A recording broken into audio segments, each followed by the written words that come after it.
తాకట్లో ఉన్న మీ బంగారాన్ని విడిపించి ఆ రోజు ఆన్లైన్ రేటుకి కొంటాం. Sharma gold company. నమస్కారం, వెల్కమ్ టు సుమన్ టీవీ. నేను గీతాంజలి. ప్రస్తుతం మనతో పాటు సంతోష్ ఘనపటి గురువు గారు ఉన్నారండి. వారు ఋగ్వేద అధ్యాపకులు, అలాగే హిందూ ధర్మక్షేత్రం వ్యవస్థాపకులు. వారితో మాట్లాడి విశేషంగా ఈ కార్తీక మాసంలో దీపం అసలు ఎలా పెట్టాలి, అలాగే కేవలం ఈ మాసం అనే కాకుండా మనం నిత్య దీపారాధన చేస్తూ ఉంటాం. ఇలా ఎన్నో సందేహాలు వస్తూ ఉంటాయి. ఎందులో దీపం పెట్టాలి, ఎలాంటి చమురు అంటే ఎటువంటి ద్రవ్యం మనం వాడాలి, అలాగే ఎలాంటి ఒత్తులు మనం వెలిగించాలి, వీటన్ని సందేహాలు మనలో చాలా మందికి ఎప్పుడు వస్తూనే ఉంటాయి. ప్రధానంగా కార్తీక మాసం కాబట్టి ఇప్పుడు విశేషంగా వీటి గురించి తెలుసుకుందాం. గురువుగారితో మాట్లాడదాం. నమస్కారం గురువుగారు. నమస్కారం అమ్మ. మాసాలలో అతి శ్రేష్టం కార్తీకం అంటారు. అలాగే శివకేశవులు ఇద్దరికీ పూజించేటువంటి మాసం ఒక దివ్యమైన మాసంగా చెప్తారు.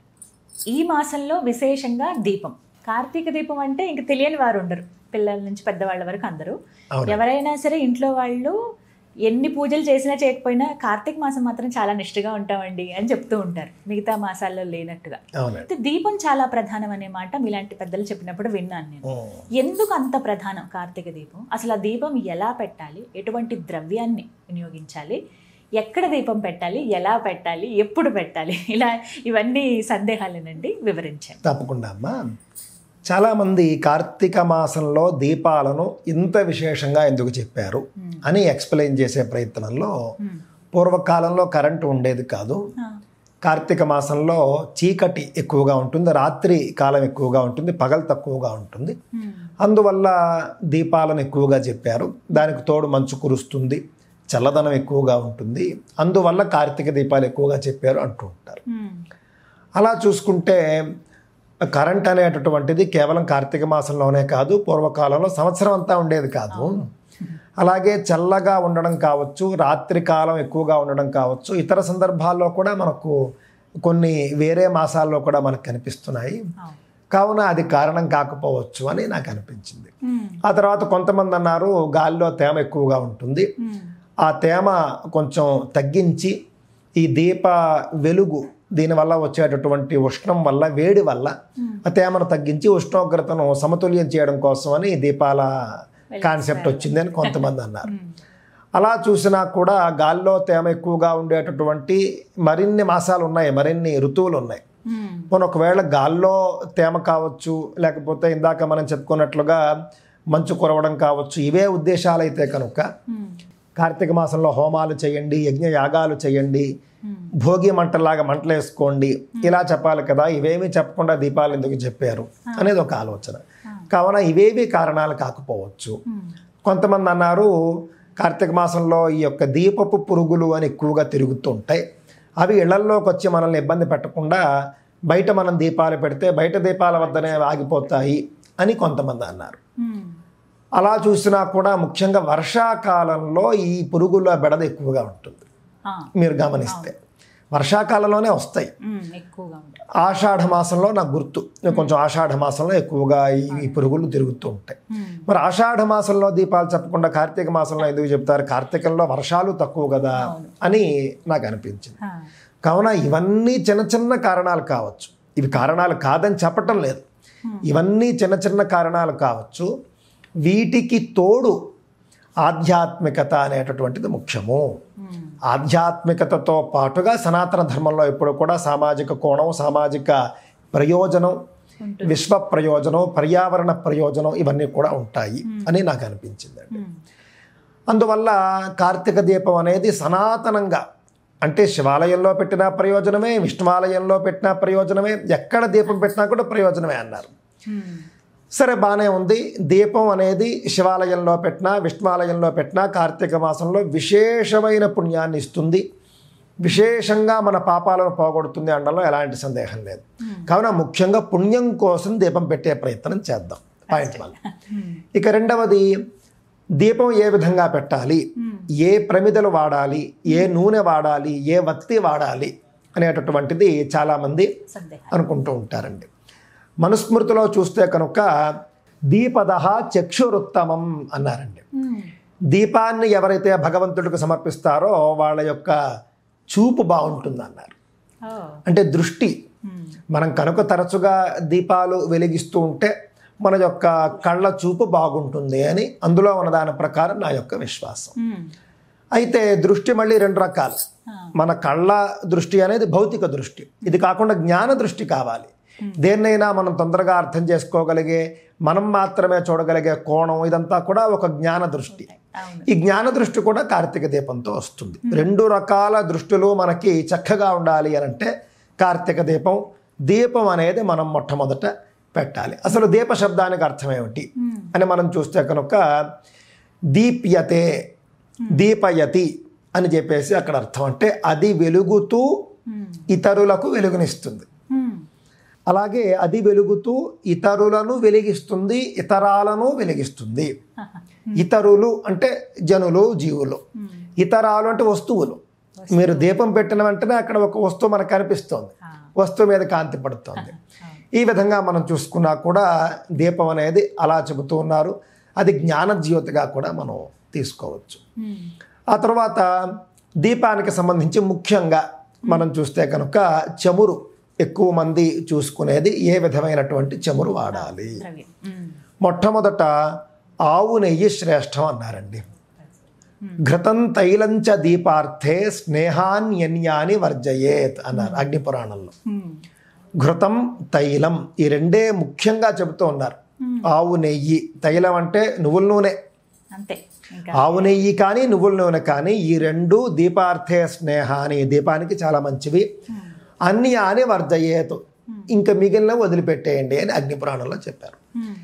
అయినప్పటికీ కార్తీక మాస మాహాత్మ్యంలో మాత్రం అలా లేదు, పర్వాలేదు ఏదో ఒక దాంతో దీపం పెట్టు అని ఇంకొన్ని అవకాశాలు ఇచ్చారు. ఎందుకంటే నెయ్యి నువ్వుల నూనె చాలా ఖరీదండి, మేము పెట్టలేమన్న వాళ్ళు ఉన్నారు.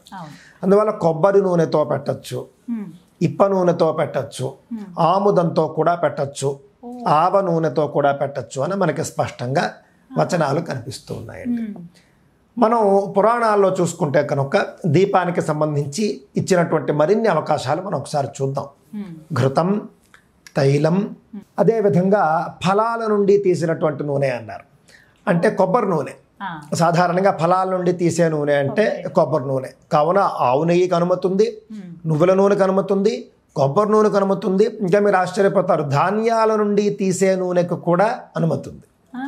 కావున వేరుశనగ నూనెతో కూడా దీపం పెట్టచ్చు, ఎక్కడా కూడా పెట్టకూడదని లేదు. ధాన్యాల నుండి తీసే నూనె కూడా పెట్టండి. ఇవన్నీ తర్వాత వస్తాయి.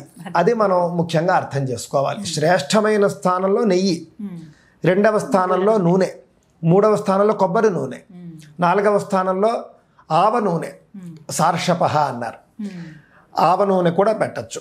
ఆవ నూనె తర్వాత వేరుశనగ నూనె, దాని తర్వాత ఇంకా మనం చెప్పుకోవాలంటే ఇప్ప నూనె, అలాగే చిరుధాన్యాలను కొన్ని ఉంటాయి, వాటితో కూడా నూనె చేస్తారు, ఆ నూనె కూడా చేయవచ్చు. ఇవన్నీ దాదాపుగా నూనెకి వాడచ్చు. అయితే నమిశ్రీకృత్యం అన్నారు, ఎప్పుడో కూడా కలపకూడదట. 2-3 నూనెలు కలిపేసి దీపం అది మహాపాపము అని. అంతేనంటే నువ్వుల నూనె దీపం అంటే నువ్వుల నూనె దీపమే, నెయ్యి అంటే నెయ్యి. అంతేకాని పంచతైలాలు, 4 తైలాలు, 3 తైలాలు అని చెప్పేసి కలిపేస్తే అది దోషం అని చెప్పారు. అందువల్ల రకరకాల నూనెలు కలపకూడదు, ఏ నూనెకి ఆ నూనె పెట్టాలి. ఇది మనకు అర్థమైపోయింది. ఇక్కడతో చమురు అయిపోయింది. ప్రమిదలు ఎలాంటివి అని చెప్పేసి అడుగుతున్నారు. తైజసం, దారవం, లౌహం, మార్తిక్యం, నారికేళజం అన్నారు. అంటే తైజసం అంటే ఏమిటి? బంగారము. బంగారు ప్రమిదల్లో కూడా పూర్వం రాజులు దీపాలు పెట్టేవారు, సంపన్నులు దీపాలు పెట్టుకునేవారు, తప్పులేదు. బంగారం ఎల్లప్పుడూ శ్రేష్టం. మీకు ఇతర దేశాల్లో బంగారం అనేటటువంటిది అది ఒక ఆస్తిలాగా, సంపదలాగా దాని విలువ పెరిగింది.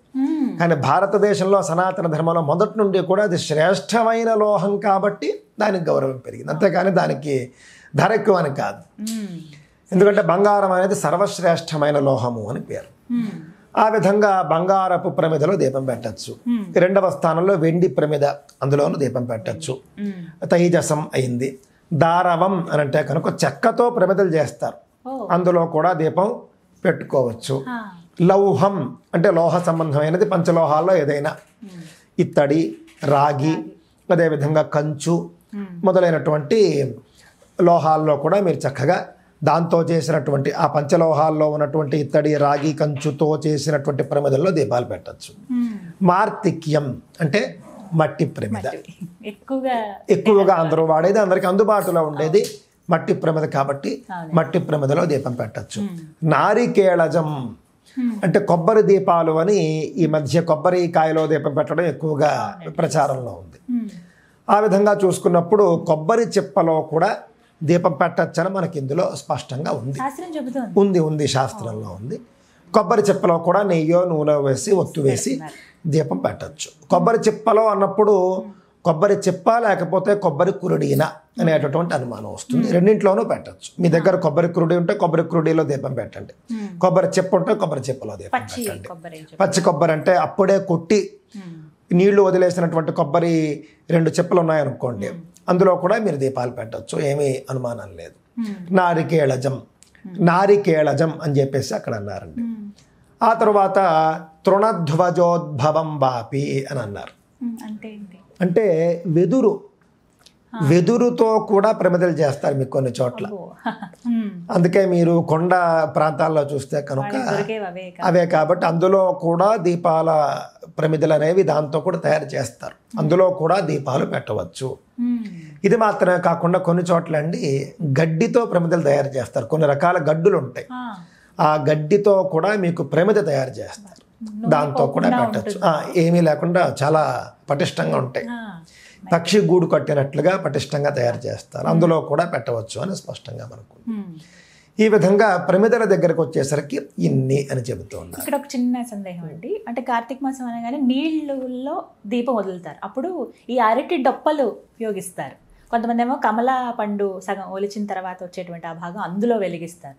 అలాగే డొప్పలు అని చెప్పి ప్రసాదం ఇచ్చేటువంటి ఇస్తరాకుతో కుట్టినవి ఉంటాయి, వాటిల్లో కూడా వెలిగిస్తారు. ఇవి చెప్పబడ్డాయి అసలు?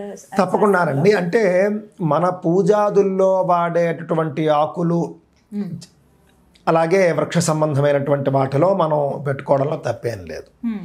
ఎందుకంటే ఇందాక మనం చెప్పుకున్నట్లుగా దారవం అని నేను చెప్పాను చూసారా, దారు అంటే చెక్క సంబంధమైనవి, ఇవన్నీ అందులో చేరిపోతాయి. ఎందుకంటే చెక్క చెట్టు నుండే కదా వస్తుంది. ఆ విధంగా చూసుకున్నప్పుడు అరటి చెక్క కింద లెక్కది, అరటి దొన్నె లాంటిది ఉంటుంది. అదేవిధంగా మీరు ఆకు అదంతా కూడా మీకు దారవం కిందకు వచ్చేస్తుంది, తప్పేం లేదు. బ్రహ్మాండంగా పెట్టుకోవచ్చు. మీరేం చేసినా కూడా పర్యావరణ హితంగా ఉండాలి, సనాతన ధర్మం అదే చెబుతుంది. ఆ విధంగా ఇప్పుడు మీరు చెప్పినవన్నీ కూడా అద్భుతమైనటువంటి మార్గాలు. ఆ విధంగా దీపపు ప్రమిదల సంగతి అయిపోయింది. ఇక ఒత్తులు ఏమిటి అన్నారు. ఒత్తులు కూడా 5 రకాలు ఉంటాయి అని చెబుతున్నారు. అందులో ముఖ్యంగా తామర ఒత్తి మీరు చూసారో లేదో, ఆ యొక్క తామర పువ్వు కాడ ఉంటుంది, తామర తూడు అంటారు. ఆ తూడు తీస్తే అందులో మీకు కాటన్ వస్తుంది, ఒక రకమైన దారం వస్తుంది. ఆ దారంతో ఒత్తులు తయారు చేస్తారు. మీకు తామర ఒత్తులు అనేది ఇప్పుడు బజార్లో బాగానే దొరుకుతూ ఉన్నాయి.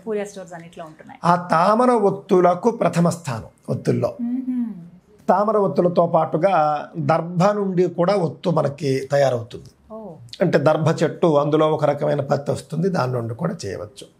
ఇంకా జనపనార, రేగు అవన్నీ ఉన్నప్పటికీ కూడా విశేషంగా చెప్పినవి మాత్రం తామర ఒత్తులు, మరొకటి పత్తి ఒత్తులు. ఫలకోశోద్భవ అని దాన్నే అన్నారు. అంటే ఒక పండు నుండి తీసినటువంటి ఒత్తి. ఈ పత్తి కాయలు ఉంటాయి తెలుసు కదండి మీకు, దాంట్లో మంచి పత్తి దొరుకుతుంది మనకి, అది కూడా మనకు శ్రేష్టం. కావున అత్యధికంగా 2 తేలే మనకి. 5 రకాలు చెప్పినప్పటికీ దేవ పూజలో వాడేవి 2, తామర ఒత్తి, పత్తి ఒత్తి.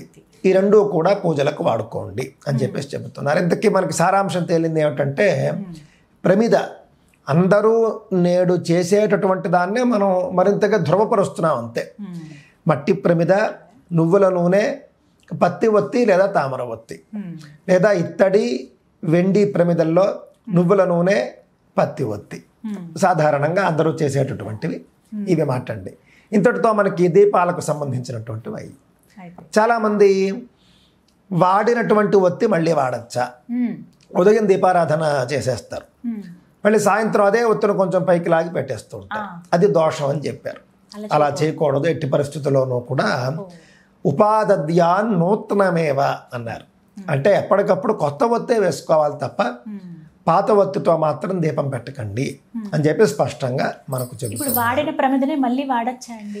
వాడిన ప్రమిదనే మళ్ళీ వాడచ్చా అన్నప్పుడు మట్టి ప్రమిద సాధారణంగా మనకి శాస్త్రంలో ఏముందంటే, మట్టి ప్రమిద మళ్ళీ వాడచ్చు, వాడకూడదని కాదు. కాకపోతే ఈ రోజు మీరు దీపం పెట్టారు, ఏమాత్రము దాన్ని శుద్ధి చేయకుండా రేపు మళ్ళీ మీరు అదే ప్రమిదం తెచ్చి మీరు వాడకూడదు. దాన్ని వేడి నీటితో శుభ్రం చేయమన్నారు. శుభ్రంగా వేడి వేడి నీటితో కడుక్కోవాలి ఈ ప్రమిదలు మీరు. అప్పుడు మీకు అది శుభ్రం అయిపోతుంది. లేదా ప్రమిద కాల్చినా శుభ్రం అవుతుంది. సరే మీరు వేడి నీటితో కడగడం కాదండి, మరో మార్గం చెప్పండి అంటే చక్కగా మీరు కాలిస్తే చాలు. అందుకే మీరు పల్లెటూళ్ళలో చూస్తే రాత్రి దీపం పూర్తిగా కొండెక్కిపోయిన తర్వాత 10-15 ప్రమిదలు తీసి పొయ్యిలో వేసేస్తారు, పొయ్యిలో పడేస్తారు. ఉదయం మళ్ళీ తీసుకొని వచ్చి వాటిని చక్కగా మళ్ళీ ఒకసారి నీటిలో పడేసి వాటిని మళ్ళీ వాడేసుకుంటారు. అలా ఎన్నిసార్లు అయినా వాడచ్చు, చక్కగా శుద్ధి అయిపోతుంది. కానీ ఏమాత్రము శుద్ధి చేయకుండా వాడడం అనేది తగదు. ఒత్తు కూడా అంతే, ఒకసారి ఉపయోగించిన ఒత్తు మళ్ళీ వాడకూడదు అని మనకు శాస్త్రంలో కనిపిస్తూ ఉన్నది.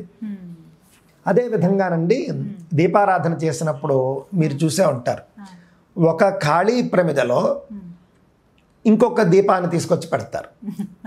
అంటే సాధారణంగా 2 ప్రమిదలు ఉంటాయి, ఒక ప్రమిద మీద ఇంకో ప్రమిద ఉంటుంది. ఆ ప్రమిదలో చమురు ఒత్తు వేసి దీపారాధన చేస్తూ ఉంటారు. ఇది ఎందుకు చేస్తారు అని అంటే సహజంగా నేరుగా నేల మీద దీపం పెట్టడం అనేది అంత సముచితం కాదు. ఎందుకనంటే దీపారాధన చేస్తాం కదా, ఆ దీపపు వేడి ఏదైతే ఉంటుందో ఆ వేడిని భూదేవి తట్టుకోలేదు. భూదేవి దేన్నైనా తట్టుకుంటుంది కానీ రెండింటిని తట్టుకోలేదుట. ఒకటి దుష్టుడి యొక్క అడుగు, దుష్టుడి యొక్క పాత తాడనం. దుష్టుడు ఒక అడుగు వేస్తే ఆవిడ బాధపడిపోతుంది. దుష్టుడు గట్టిగా ఇలా అంటే భూమిని అదిమితే కనుక ఆవిడ సహించలేదు. దాంతోపాటుగా ఆవిడ సహించలేని మరొక అంశం ఏమిటంటే దీపపు తాపము అన్నారు. అందువల్ల ఈ దీపం యొక్క తాపం అంటే దీపం యొక్క వేడి భూమికి తగలకుండా దీపారాధన చేయాలి. అందువల్ల పెద్దలు తెలిసిన వాళ్ళు ఏం చేస్తారంటే ఒక ఖాళీ ప్రమిదలో ఈ దీపాన్ని పెడితే కొంచెం ఎత్తు వస్తుంది, ఆ విధంగా చేయొచ్చు. చాలా మంది గోడల మీద పెడతారు, సంతోషం. అది నేరుగా భూమి మీద కాదు కాబట్టి ఇబ్బంది లేదు. అప్పుడు ఒక ప్రమిద పెట్టినా పర్వాలేదు, నేరుగా భూమి మీద వద్దని, నేరుగా భూమి మీద పెట్టకూడదని అక్కడ ఉద్దేశం. అందుకే మనకు దీపపు కుందులు పొడవుగా ఉండేవి అమ్ముతారు చూసారా, ఈ సాంప్రదాయం అందుకే వచ్చింది.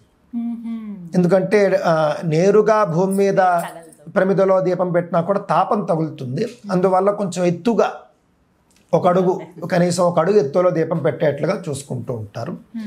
లేదా కొంతమంది చక్కగా ఇటుకలు, చెక్క ముక్క పెట్టి దాని మీద పెడుతూ ఉంటారు. అది తెలిసిన వాళ్ళు చేస్తూ ఉంటారు. ఆ విధంగా ఈ మీరు ఎలా చేసినా కూడా దీప తాపం అనేది భూమికి తగలకూడదు. అందుకే వృక్షేషు దీపో దాతవ్య అన్నారు. వృక్షం అంటే ఒక ఎత్తు స్తంభం లాంటిది మనం ఏర్పాటు చేసుకోవడం అని. అంటే ఇప్పుడు దీపపు కుందు ఒక ఆకారంలాగా వస్తుంది చూసారు, ఇలాగా దానికి దీపవృక్షం అని పేరు. అలాంటి దాని మీద దీపం పెట్టండి, అంతే తప్ప నతు భూమవు కదాచన, భూమి మీద నేరుగా పెట్టద్దు అని చెబుతూ ఉన్నారు. ఇక్కడికి మనకు చాలా వరకు దీపాలకు సంబంధించినటువంటి అంశాలు. మీకు చివరగా ఒక అంశం చెబుతాను. చాలా మందికండి దీపం ఆర్పడం అనేది ఒక అలవాటుగా ఉంటుంది. ఊరికే అక్కడ దీపం ఉంటే నోటితో ఆర్పిస్తూ ఉంటారు. ఇది మహాపాపము అని చెబుతూ ఉన్నారు. దీప నిర్వాపణాత్ పుంసః కూష్మాండఛేదనాత్ స్త్రియః అన్నారన్నమాట అండి. అంటే స్త్రీ పురుషులు ఇద్దరూ కూడా దీపాన్ని ఎప్పుడైనా అర్పితే కనుక మహాదోషం, మహాపాపం. దానివల్ల వంశక్షయం అవుతుంది, వంశనాశనం అయిపోతుంది. అంటే అచిరకాలంలోనే సంతానం ఒకవేళ ఉంటే కనుక వాళ్ళకి ఏదైనా కీడు కలుగుతుంది, సంతానం లేకపోతే సంతానం కలుగుతుంది. అందువల్ల ఎట్టి పరిస్థితుల్లోనూ కూడా దీపాలను ఆర్పకండి. మరొకటి ఏం చెబుతున్నారు, కూష్మాండఛేదనాత్ స్త్రియః, ఆడవాళ్ళు ఎప్పుడూ కూడా గుమ్మడికాయ కొట్టకూడదు. ఈ 2 ఆడవాళ్ళు గుమ్మడికాయ కొట్టినా కూడా సంతానహీనులు అవుతారు. అందువల్ల ఎట్టి పరిస్థితుల్లోనూ ఆడవాళ్ళు గుమ్మడికాయ కొట్టకూడదు. ముఖ్యంగా గుమ్మడికాయకే చెప్పారు, అది కొబ్బరికాయ కొట్టకూడదని మనకు కనిపించటం లేదు. కావున ఆడవాళ్ళు గుమ్మడికాయ కొట్టద్దు, స్త్రీ పురుషులు ఇద్దరు కూడా దీపాలు ఆపద్దు. మరొక చోట చూసుకుంటే వరాహ పురాణంలో దీపహర్త భవేదంధః అన్నారు. అంటే దీపాన్ని అర్పితే లేదా దీపాన్ని హరిస్తే, లేకపోతే దీపాన్ని దొంగిలించడం అది ఎవరు చేయరనుకోండి, రోజుల్లో చాలా తక్కువ, అంధులవుతారు అని చెప్పేసి, అంధులుగా పుడతారు. అందువల్ల అది అందులో ఏముందులే అనుకోకూడదు, మనం అన్ని జాగ్రత్తలు తీసుకుంటే చాలా మంచిది అని చెప్పేసి నా యొక్క అభిప్రాయం అండి. ఇవన్నీ కూడా నిత్యం వచ్చేటువంటి ధర్మ సందేహాలు. కేవలం కార్తీకం అనే కాదు, ప్రతిరోజు అంతే. రోజు పెట్టే దీపం. మళ్ళీ ఇంకా మనం ముందుకు వెళ్ళినప్పుడు కొవ్వుతో పెట్టే దీపం స్పష్టంగా నిషేధించారు. మనం ఇందాక ఏవైతే దీపాల చెమురులు చెప్పుకున్నామో అంతవరకే. అసలు కొవ్వొత్తులు అనేది మన దాంట్లో నిషేధించబడింది. కొవ్వొత్తి వద్దు అని అన్నారన్నమాట. కాకపోతే మరి ఇతర మతాల వాళ్ళు చేస్తూ ఉన్నారు కదా అని అంటే కనుక అది వాళ్లకు ఏదో అదేమి వైదిక మతాలేం కాదు. వాళ్ళకి ఏవో చిన్న చిన్న దేవతలు, అంటే దేవతలు అంటే మన వైదిక దేవతలు కాదు, గ్రీకు దేవత ఒక ఆవిడ ఉంది, ఆర్టిమిస్ అని చెప్పి పేరు. ఈ ఆర్టిమిస్ అనేటటువంటి గ్రీకు దేవతట ఎంత చిత్రమో చూడండి.